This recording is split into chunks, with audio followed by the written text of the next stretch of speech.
Hello, I'm Pamela Powers, the Tucson Progressive. Today is March 6, 2024. I'm wearing kind of an old shirt today for my video. The type is a little messed up because it's been washed and, it's been a tough 4 years since 2020 when this shirt was new. But in my opinion, this old shirt is still pretty good and very useful. So the theme of my video today is age. There has been a lot of media hype about President Joe Biden's age lately. Like, people just did the math. Come on. President Joe Biden and former President Donald Trump were old dudes in 2020, and now they're both 4 years older.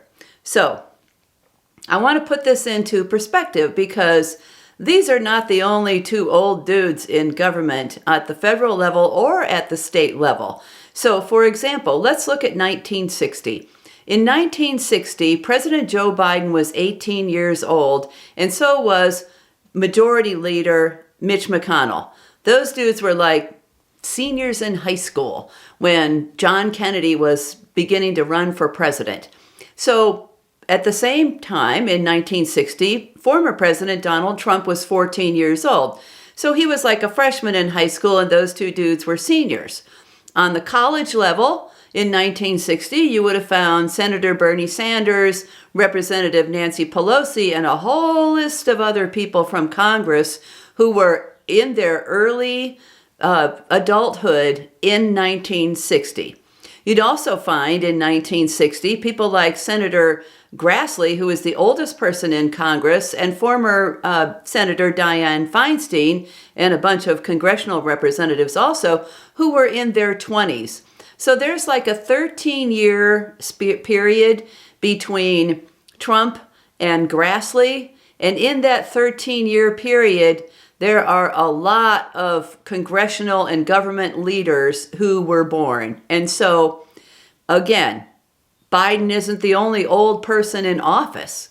But what I wanted to tell you today isn't really how old everybody is or anything about chronological age, but to get you to think about other things related to the presidential election rather than one person's age. That's like the next shiny thing that the media and social media is promoting. I think we should look at biological age in addition to chronological age when you're thinking about fitness.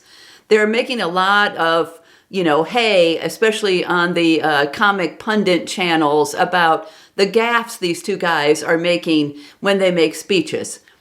That happens, If you're running for office or you're a politician, you're on video all the time and people mess up their words and it just happens. What is a better marker of fitness for office is biological age. And so instead of just looking at how many mistakes they make on camera when they make a speech or how old somebody is, those are all good punchlines. Let's look at biological age. That looks at your DNA and what's broken and what's not broken and what's expressed in your genes and what's not expressed.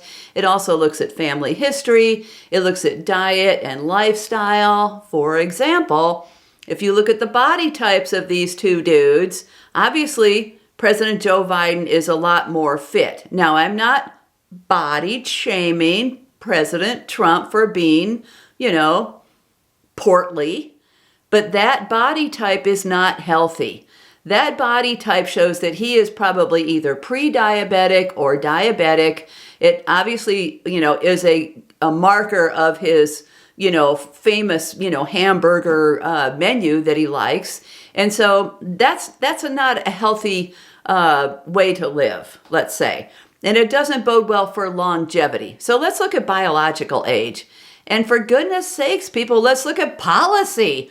We act like, how old somebody is and whether or not they're over 80 as a big deal. The policy differences between these two men are just so dramatic. The Republicans talk a lot about freedom.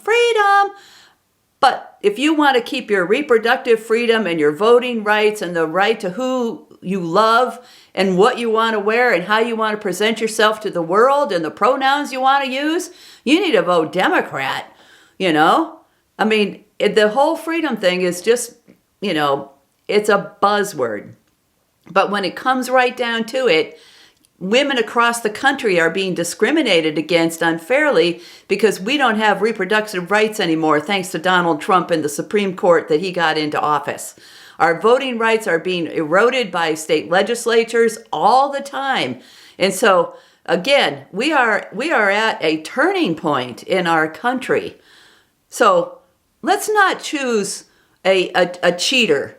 Let's not choose somebody who lied on his taxes and he cheated his business partners and he cheated his wives. That's not a reputable person. Let's go with Joe.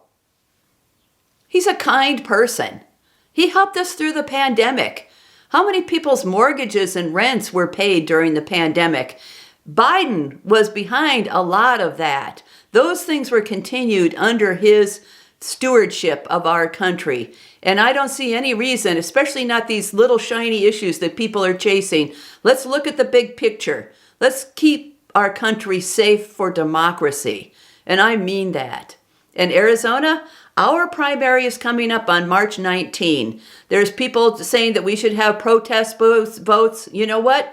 A protest vote over what's going on in Israel and Palestine only plays into the hands of the authoritarians. Netanyahu would love to have his buddy Trump back in the White House because that gives him cover on being a mean bastard. We don't need any more authoritarian mean bastards in office. There's too many of them. So let's go with Joe.